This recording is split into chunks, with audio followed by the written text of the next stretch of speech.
And we are back after taking last week off to visit the Lizzie Borden Bed and Breakfast. We're back here in the Spooky Studio for another edition of Spooky Southcoast. And tonight it's going to be one of our infamous Paranormal Potpourri episodes where we talk about a variety of topics. But I have an idea in mind of something that I want to discuss, something that we haven't talked about really very much at all here on the show, and something that we certainly haven't talked about amongst ourselves in a long time. So we're going to do that tonight, and we'll take your calls as well throughout the course of the program, and we'll give you all that information of how you can call in and join in just a few moments as we begin episode 400. Wait, let me check my computer. 489. Episode 489. That joke is getting old. I got to just stop. Episode 489 of Spooky Southcoast starts right now.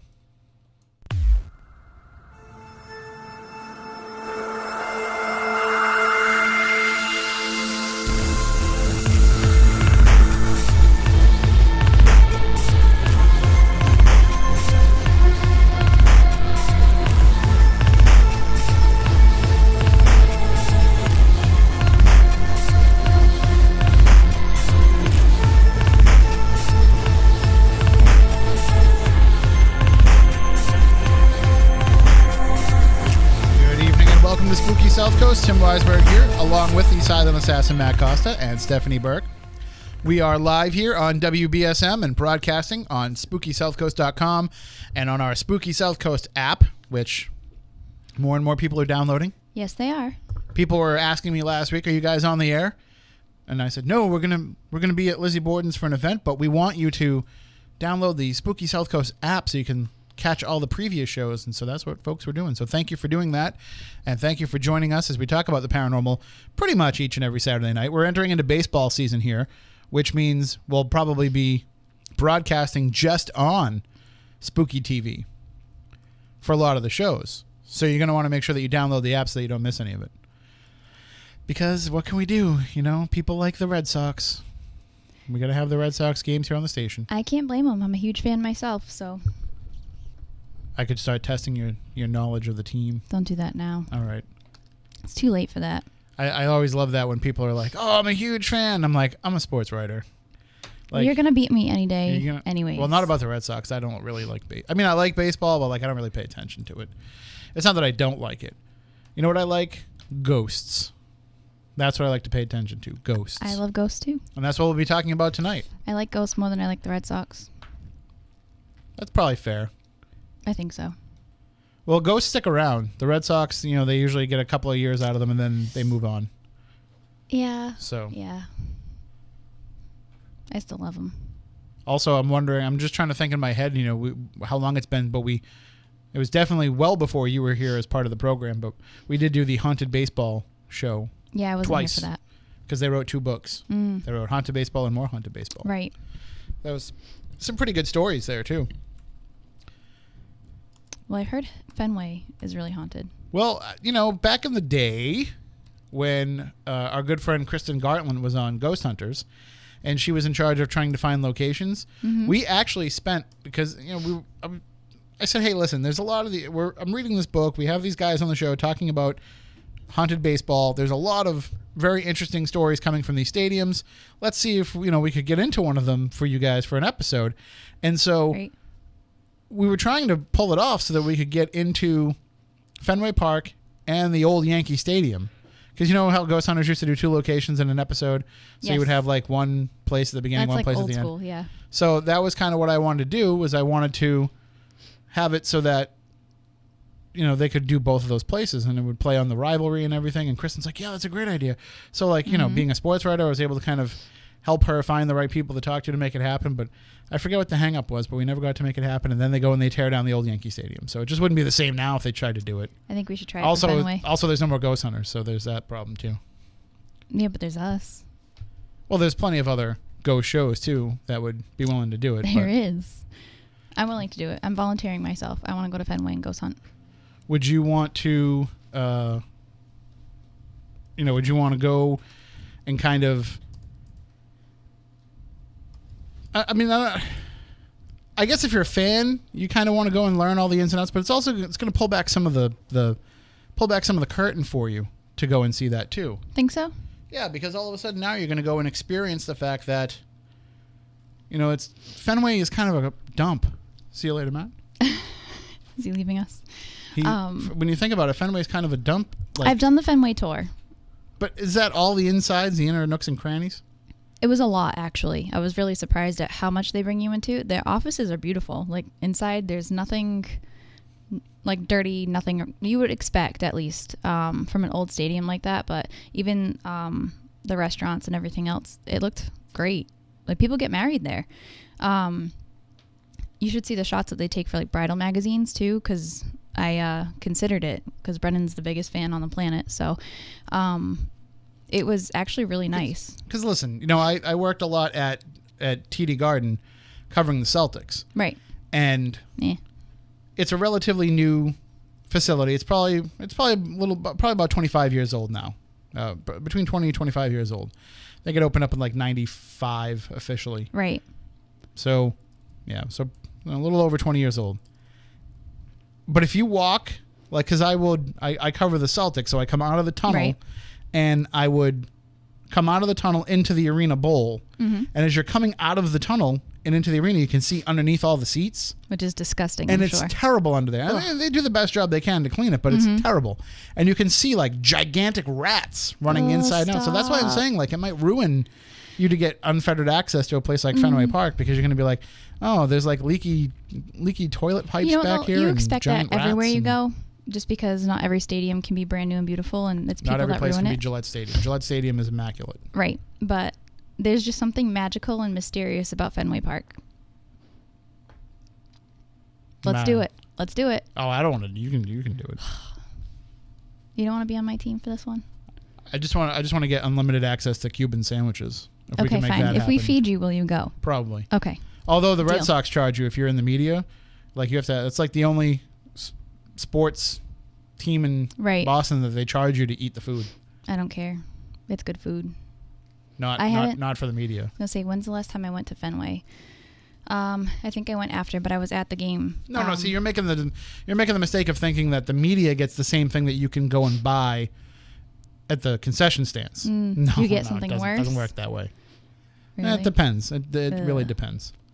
Well, Gillette feeds you very well, so. Gillette does. You've seen the photos. I have seen the photos. We had a thing going on for a while where every single time that you went to a game, you'd send me a picture. I haven't been to a Celtics game in a while, but there was a woman named Blanche who worked in the kitchen that was just the nicest woman in the world. And she would know, like, what you liked. She'd be like, oh, I'm so glad that you're here because we're having your favorite tonight. Like, she knew what you liked. And there was a night that they served Mako shark. And I happened to mention how much I liked Mako shark. Mm-hmm. And that I hadn't had it in years and everything.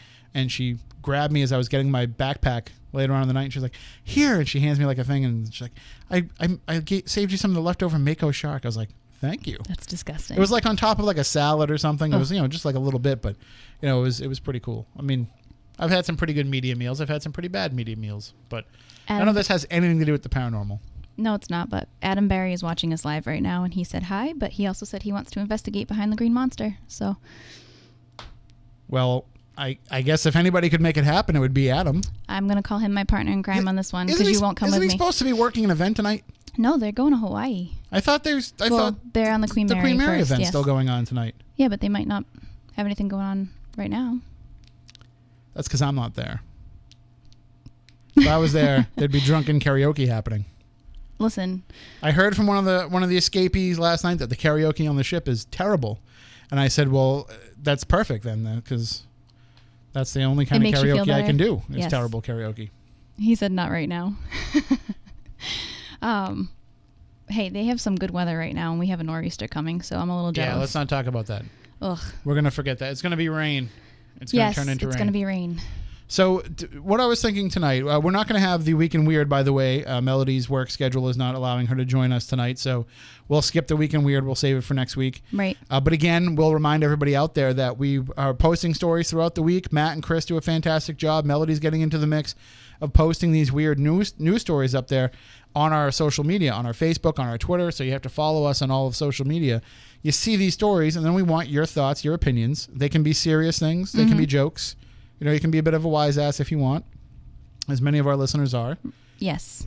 And then Melody's going to compile some of the best comments over the course of the week. And so when we read the stories here on the show, It won't be all of us reacting to the stories. It'll be all of your reactions to the stories, because, you know, it's about the fans. It's about the listeners. It's about the people out there. That's what we care about. We don't care what each other thinks. That's my favorite part. You know, I'm talking a little slow right now because I'm literally following 3 different feeds on Twitter, on Facebook, and on YouTube. But I'm interacting with everybody that's listening with us right now from all over the world. And that's my favorite part about doing the show, because I get to meet new people. I get to talk about my passion with people that have the same, you know, interests or hobbies or a passion themselves for it. So that's my favorite. So reach out to us definitely.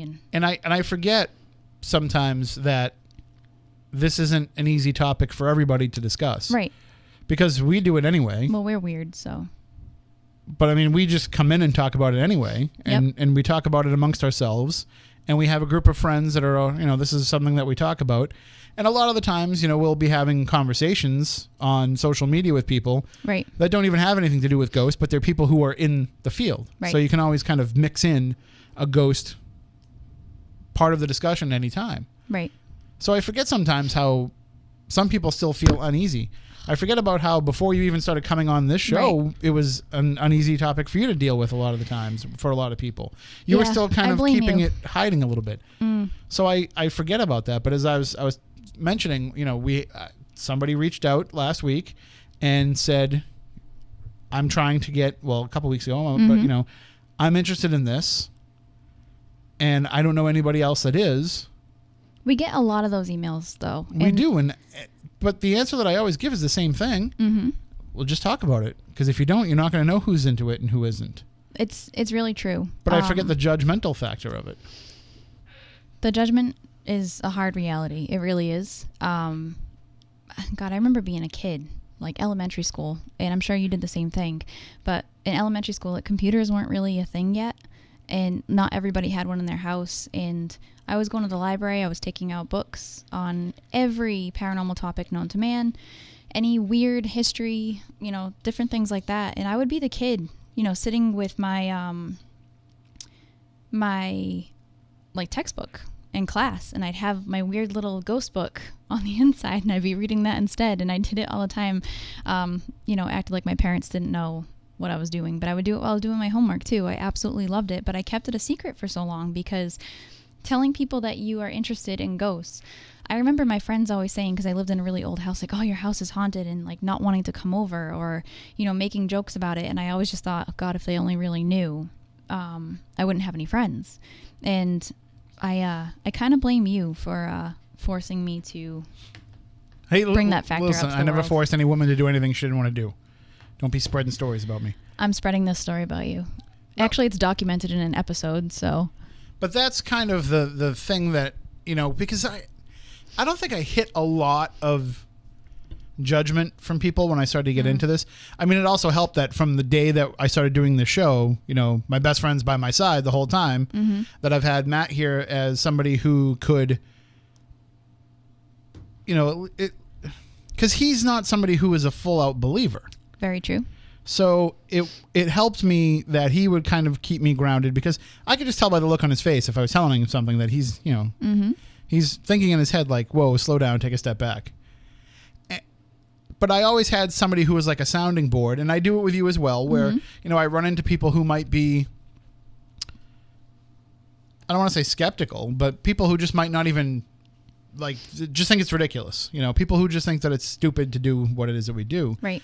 And I can go to Matt, and I can go to you, and I can go to Chris, and I can go to Moniz, and I can say, can you believe that this still exists, that people still have this mindset about it? You know, it's okay if you don't want to believe in it, but at this point, there's enough of it going on and enough attention being paid to it that you really can't second-guess somebody's decision to spend time on it. Right.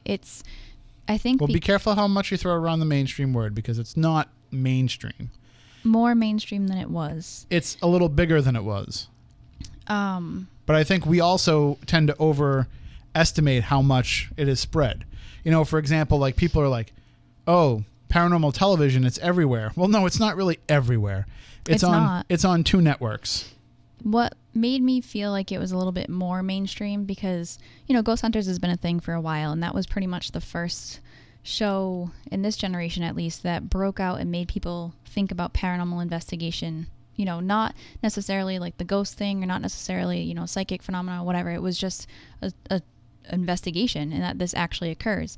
And, that helped, and it hurt a little bit because people just assume that you go in for an hour and that's it. They don't realize that you're there for days at a time, or you're there for 8 hours straight in the dark alone talking to yourself. But I knew the moment this past fall where my aunt started calling my mom and saying, hey, does Stephanie watch Paranormal Lockdown, or what is this show? Is it scary or this or that? And then she called back again and said, hey, I just saw her face on the TV. What's going on?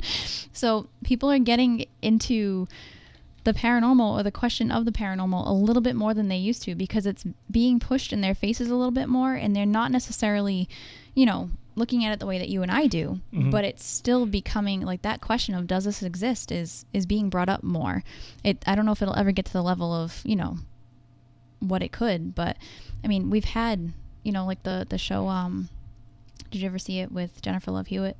The Ghost Whisperer? No, I never really watched it. It was actually good, but I know it was scripted. I know the backstory of it. Well, yeah, but it was based on a real person. James Van Prague. Well, he was one of the people that it's actually based on Marianne Winkowski, right. Or I think I'm saying that right. But he's the one that worked on it to bring the conversation to a reality type of level rather than just totally faked. But see, that's the thing is like people make that assumption that the paranormal will be real and it'll be accepted when everybody's talking about it. No, it won't. But no, but that's not what makes it accepted. What makes it accepted is the fact that nobody needs to talk about it anymore. Right.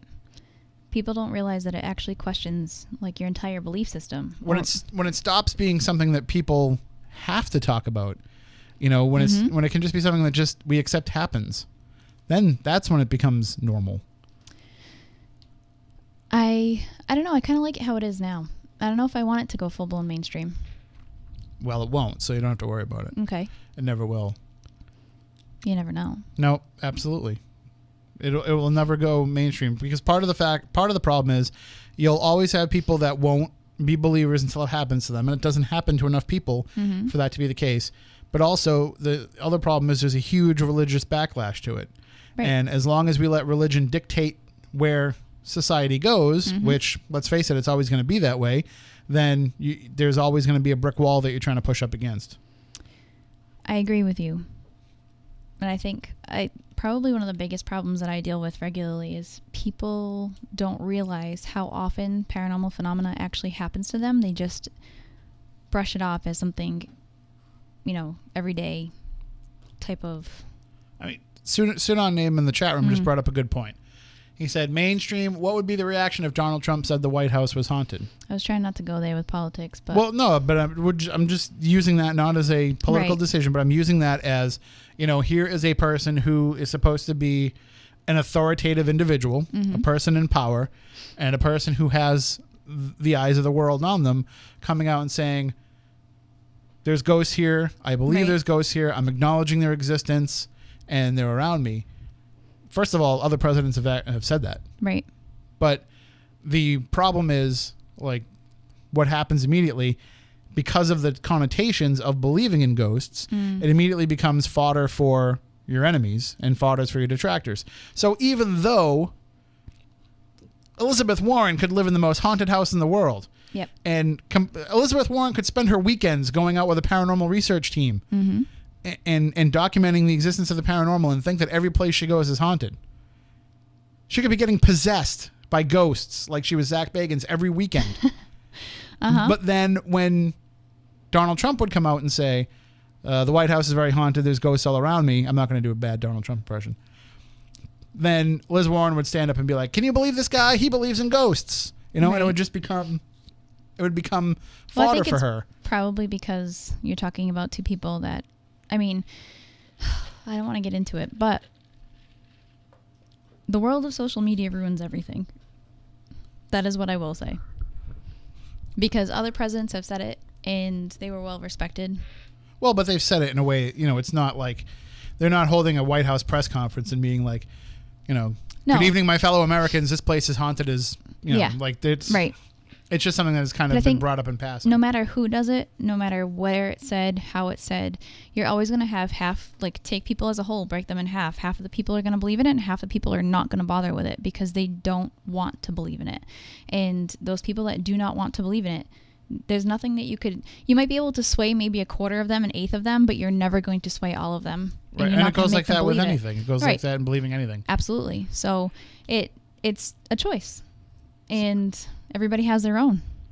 So it's interesting because part of what I want to talk about tonight as we do a Paranormal Potpourri episode, and the number to call in is 508-996-0500, 877-996-1420. You can call in at any point during the show and join in the conversation.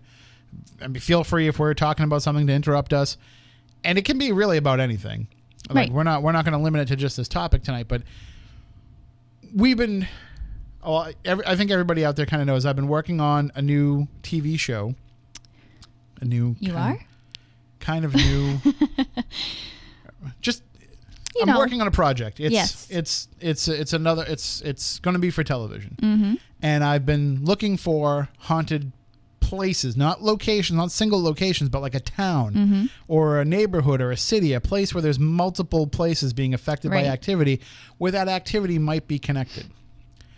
And so in doing that, I've been researching a lot of places that have spiritual histories, and that led into a lot of places that have spiritualism histories. Right. And, we're lucky enough here on the South Coast of Massachusetts that we actually had the second, if I'm correct, it was the second biggest spiritualist camp outside of Lilydale, New York, was in Onset, Massachusetts, during the Victorian era, during the latter half of the 1800s. And there was a very big camp there of people who would observe and practice spiritualism. Then they eventually moved out of that camp and settled there and started building all these great Victorian houses that are still around to this day. And there's still a branch of the Spiritualist Church in Onset to this day. And they have the wigwam where they go out and they have certain ceremonies and they open it up in the summertime for people to come and visit. So there is a very strong connection still there. Right. Obviously, Lilydale is going to be number one. Obviously. Because it's never gone away there. But in finding some of these other places where spiritualism used to reign supreme, it's not anything that's still part of their history. It's something that's kind of gone beyond the societal history of that area. Right. And I think that there's a mistake, because I got into this argument with one of my co-producers, is the idea that that spiritualism's something of the past, and that it's not really something people believe in anymore. People have debunked it. They decided that people who were practicing spiritualism were frauds, and that's not the case at all. Nope. And these methods that we look at as being archaic are really just the same methods that we use now. Mm-hmm. And this is why we get into this argument all the time with people. For example, we went to the S.K. Pierce house in November, did an event there. Right. And what do I bring with me to every Legend Trips event? A Ouija board. Multiple Ouija boards. Mm-hmm. Because some people want to use them. Right. And we have fun with them and we have experiences with them. And we walked in the door and I start, I'm just carrying in my stuff. I'm going to put this call on hold for a second. I'm carrying in my stuff. And I got my boxes of Ouija boards on top, and Marion looks at it and says, "Oh no, you can't have Ouija boards in this house. We don't allow it." Mm-hmm. And I said, "But we had to sign a paper that said that we wouldn't use them." But I said, "How is the Ouija board different mm-hmm.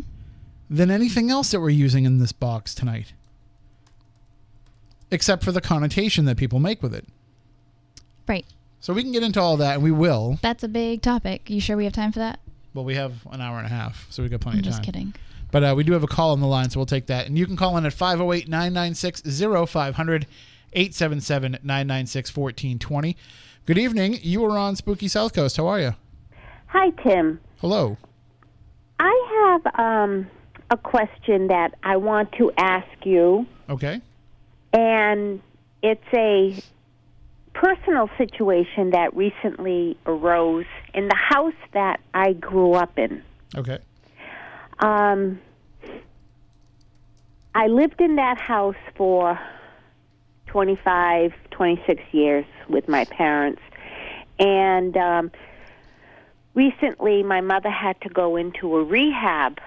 So I encouraged my older daughter to go and kind of babysit the house. And my father, he passed away in that house from cancer. He wanted to die at home. And after a couple of days, my daughter told me that there was spooky things going on that she was not comfortable with. Mm-hmm. And I kind of just boo-hooed it because I said, I grew up in that house. I know that there was nothing going on. I never had any negative feelings. And she had told me how that at night she would hear banging in the cellar that would shake the floor of the house, or cabinet doors would open after she'd leave the room in the kitchen, she'd come back in, and the doors would be open. And so, or the doors in the house, two inside doors that led to the cellar, they left open for the cat to go down to his box. mm-hmm. They would be closed at various times, and they'd never close them. So I went to the house, and the only thing I could think of was, my father passing Right. away. But I said, I tried talking to him in the cellar, and I said, Dad, why would you do something like this to your granddaughter? You're frightening her if it is you. And I said, if it's you, give me a sign. So my daughter told me they have a baby. The baby was in the bedroom, and they would hear music coming over the baby monitor, but they did not have any music playing. mm-hmm. And it was like chimes. So that night when I got home, I was talking to my father, and I said, give me a sign. So about 2:30 in the morning, I woke up thinking about the music. And on my landline, my phone chimed twice. So I said, well, maybe that's an answer. It's my father. But still, I just was,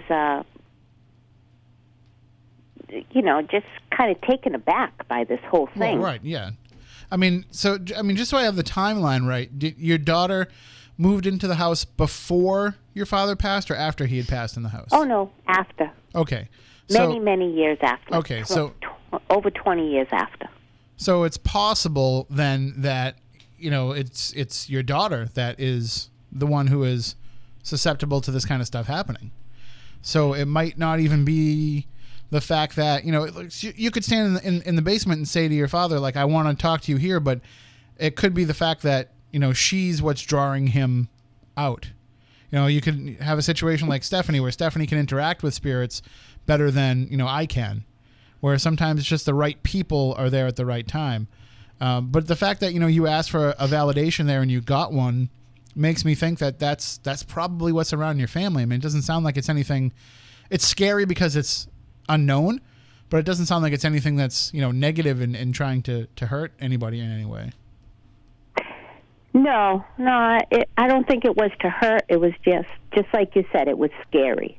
Right, and it's only scary because you don't understand it. And in all actuality, it's most of the time when loved ones, Stephanie, you deal with this more than I do, so right. You can speak to it better. But even when loved ones are trying to reach out and say hi to you, yeah, if you're not getting the message right away or easily, or noticing the little things that are happening, they'll take it to the next level. Obviously, with cabinet doors opening and noises and different things like that to get attention, because they want to make sure that that they're around. And because you have to figure out the difference between what is just your own mind Yes. remembering them, Right. as opposed to them reaching out. So, say for example, you have a certain cup in your cabinet that, when your father always came over, that would be the cup that he would want his coffee in. And so then all of a sudden you start to find that cup right in the front of the cabinet. And you're just like, oh, that cup's making me think of Dad. But you don't realize that it's actually your dad that's moving that cup to the forefront for you to see it. So and sometimes if those little subtle gestures to let you know that they're around don't do the trick, then they got to try something a little bit more drastic. Right. I see. And do you also believe that animals have the ability to see spirits? Yes. Certain species of animals are much more intuitive, and actually certain breeds of different species are more intuitive than others. For example, dogs and cats can be really receptive to those on the other side, but a dog like a German Shepherd is way more in tune with the universe in general than, say, a Chihuahua. So horses are extremely intuitive animals as well. So absolutely, they will definitely notice things that are around you. But obviously, having domestic animals like a cat or a dog are more intuitive than, say, a bunny rabbit. Yeah, that's what I thought, because she asked us, she stayed in the house for a week, and she said, can my husband and I come over and stay until her boyfriend got home from work, because she was afraid. So I said, okay. And so up to this point, I had been at the house several times and hadn't noticed anything. So we're sitting, and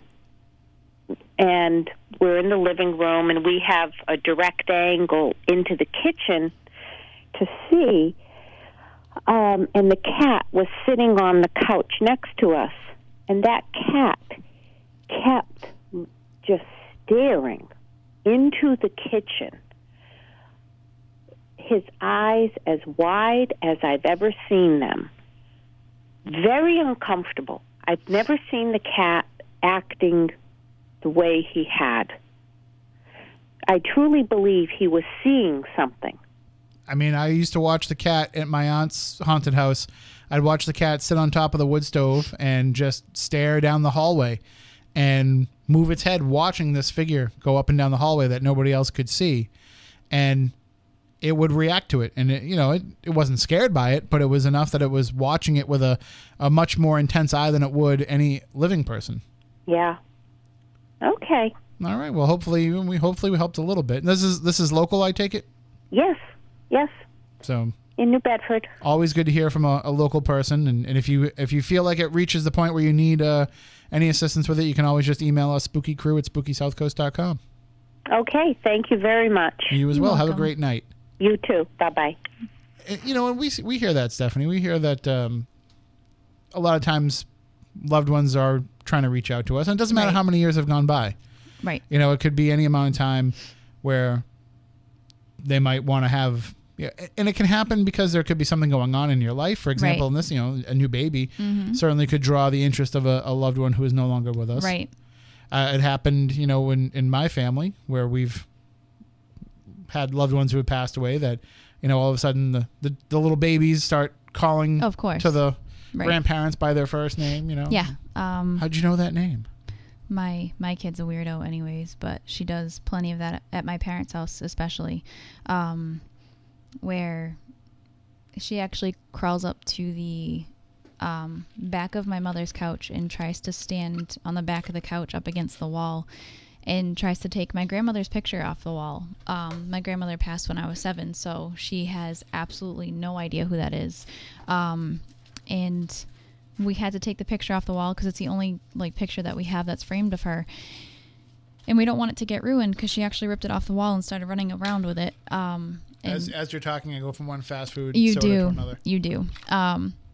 So we took the picture down and we put it in the other room. She came back to the house and realized it was gone and started yelling at my mother and pointing her finger in her face and everything, in baby language, because she was mad that the picture wasn't there. But we, until she can be trusted, we can't put it back. So, but my parents didn't really deal with any paranormal activity in their home. Their home is well over 200 years old until I was born. And certain people's energies and psychic imprints change the energy in a location. I mean, look at the Lizzie Borden house. It was a private residence for so long Right. that never had any activity going on at all. And now it's one of the most haunted places in the world. It all depends. The right thing draws it out, or maybe it's just a matter of the right time comes along, or this is one of the things that we were discussing. Or some people are just totally oblivious to any type of paranormal activity. I have seen it happen. I've seen it right in front of me, and I can't believe that people are that oblivious to it. But it's almost like they just kind of desensitize themselves to it. They just don't care. Let's look at it as a door. Okay. There's a door that separates our world and the world of the dead, the world, whatever you want to refer to it as, whatever you think is the quote-unquote other side. So there's a door. Now that door swings both ways. Right. That door can be forced open from the side of the dead, where you have a place where there's tragedy or a murder takes place or something like that. That can kind of force that door open. That psychic burst of energy can force that. But I think there's also places where that door can be pushed open, more cautiously open from the side of the living. And I think that that's what a lot of these spiritualist places are. These places where spiritualism was very strong. I think that they did that because they were there opening that door on a daily basis. Right. That just because you stop looking through it doesn't mean that the door closed. Right. It's almost like I tell everybody all the time, you're leaving a psychic imprint. If you walked up and down a hallway every single day nonstop for 20 years, which is equivalent to, practicing in one location for that long, you're eventually going to wear through the rug, or you're going to wear through the floor, and you're going to leave a literal physical imprint there. It's the same thing with energy. You're leaving a physical, imprint on energy. So a place like that, I tell people all the time, on a smaller scale, people will ask me to come to their house and do a reading, or they'll ask me to come and do a table tipping, especially. Table tipping, readings and table tipping are very similar. I will not do a table tipping session in the middle of somebody's house. I won't even do it in my own house, because if anybody's ever seen the movie Hocus Pocus, when they steal the witch's book and they open it, the big old light shoots out of the book and into the air, and only the witches can see the light. It's kind of like the same thing. It's like turning I know what you're talking about. I've never seen it. You're a terrible person. Actually, our friend Alicia was going to go to Salem with me, and I told her homework was to watch Hocus Pocus, or she wasn't coming with me at all. So homework for you too. You can't go to Salem with me unless you've seen it. I'm on the poster, so doesn't matter. I don't have to see it to go. Doesn't matter. You have to. It's a staple. I've already been there. So it's the same thing. Like, you've been with me going to a haunted location. I'm like the flashlight in the dark. Things just tend to happen either around me, to me, or if you're with me, you've been, you've taken the brunt of it too. So doing something like table tipping will actually create a temporary portal, so that way spirits can come in and out very easily. So when you leave and you close down that portal, all you're leaving is a bunch of people that are attracted to that light coming and wondering what the heck just happened. I live right near, my parents live right near a cemetery, and every single time I did table tipping, we call it the barn. It was a barn at one point on my parents' property. I would do it there, not in the house. And you would be able to see things that were happening, shadows walking by and everything else, because they were just coming on down the street because they saw the light. So doing that in a place continuously, day in and day out and day in and day out, energy knows, spirits know, let me go here. This is where this was happening. Maybe I can get some help there. So it doesn't go away. You can't make it go away. And that's kind of what I was alluding to earlier in the show, is that era of spirit communication was, and let's not fool ourselves either. It wasn't like in the latter half of the 1800s, it wasn't like everybody was into spiritualism. It was still a very niche thing. It was, but it did pick up some followers along the way. If I remember the numbers, I had the numbers in my head, and I just lost them. I won't test you. But there was a very large following worldwide. Yeah. Absolutely. And especially in the United States. It kind of became a craze. And it made sense because, and I would probably say it's what we are experiencing right now in terms of the paranormal boom. Yes. The paranormal boom that's going on right now is probably the closest thing that we've had to that spiritualism craze. Right. It's just it's a different way of doing it, but it's the same thing. Yeah. It's modern. And spiritualism took such a prominent role in the late 1800s because everybody was losing loved ones in the Civil War. Right. Everybody had somebody that they knew that died, whether it be a friend or a relative, or it hit everybody so close to home that there was a profound sense of grief and loss surrounding the entire country. And spiritualism is a way to kind of reach out to those loved ones and realize that even though they gave their life in this terrible tragedy that could have been avoided, in actuality, they were in a better place and they were happier and better off, and right. It became consolation for the living. So I think that that's kind of what made it so popular, was the catharsis of it, the emotional feeling of it. It had nothing to do with the actual spirit communication that was taking place.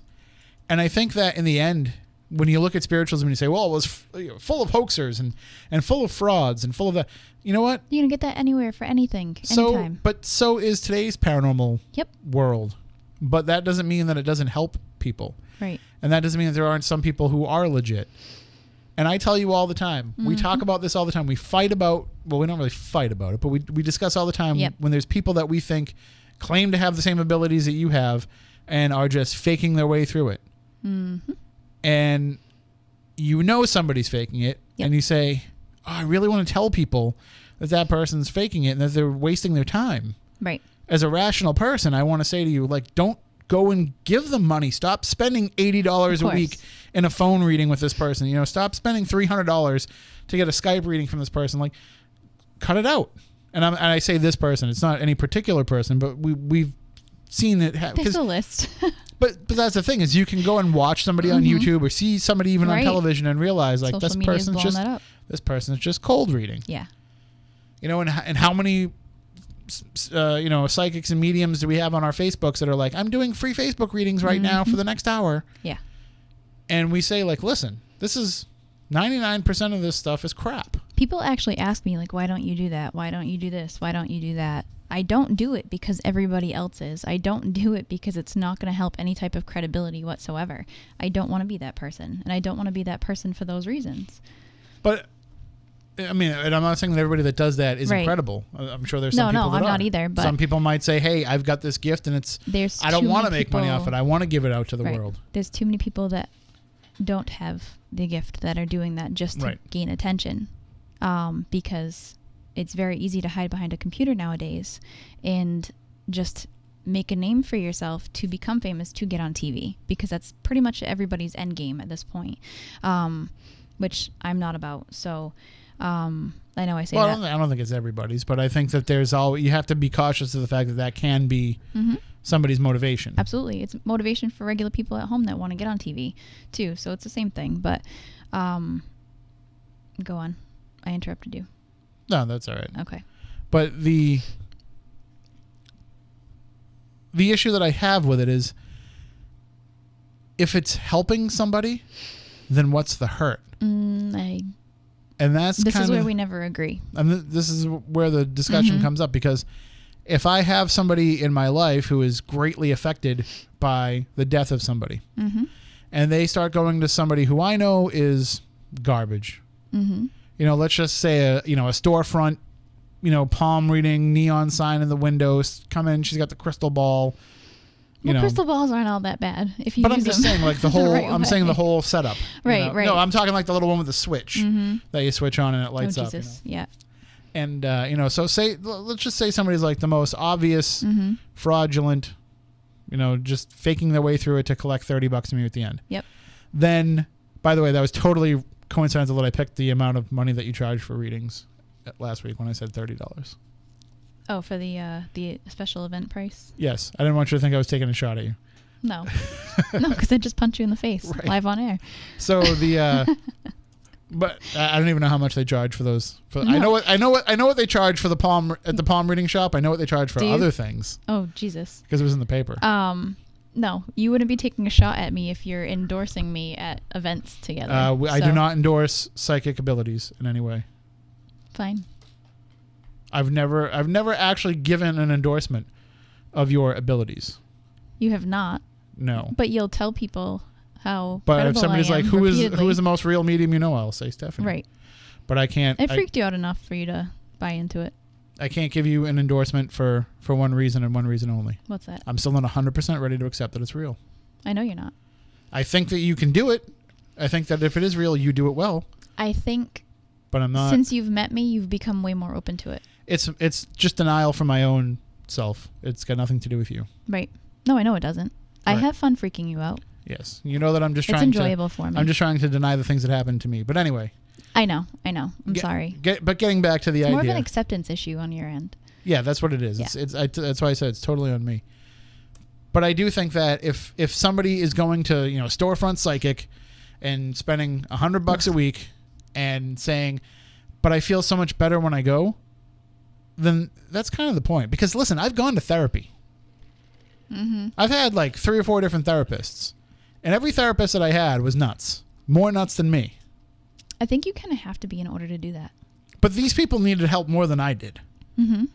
And I've told you about my first one where I was like, well, he asked me a lot of questions, and I think it's really just kind of reverse psychology, like trying to get me to see the light at the end of my own tunnel. But in actuality, no, I think he just needed help. And so I've gone to these people, and I know that like a lot of them, it's the same thing. They're just charging a lot of money for not really doing anything.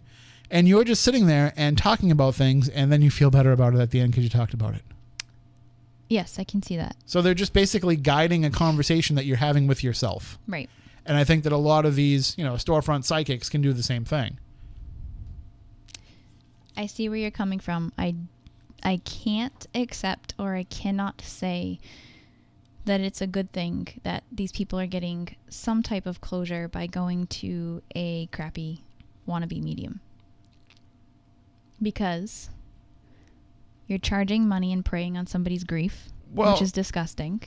If you are... We got about a minute. I know. If you are somebody who... And let's face it, if you're a good fake medium, you're setting it up so that they want to come back each week. Which is disgusting. Yes. But if you are somebody that's just like, hey, thanks for coming, one time, working your way through it, okay, see you later, I'm here if you need me. If you're one of those type of people, you're probably not a very good fake medium. Right. But... that can be cathartic and that can be helpful. So doing things like that, or because you're basically just wanting to make money off of it. That's all you care about. And you have to fake it till you make it anyways, because you have to be able to make sure that your name gets out there and there's a positive, attached to it. So that's one problem. We'll pick this up on the other side of the news. We do have to take a break for the news. If you want to call in, 508-996-0500. I actually don't want to mess with what Matt set up over there, so I'm just going to let it go. We'll just pull down the microphones so we can continue this argument. So you'll be watching on the Spooky Southcoast app or on YouTube or whatever and seeing us like yelling at each other, and it might even come to blows, but you won't have any idea what we're saying. So stay tuned for the fist fight, for sure. Yes, and we'll pick this up on the other side, and you can call in 508-996-0500, 877-996-1420, and I want to get into spiritualist methods versus modern technology and investigation as well. We'll be back in just a bit with more Spooky Southcoast.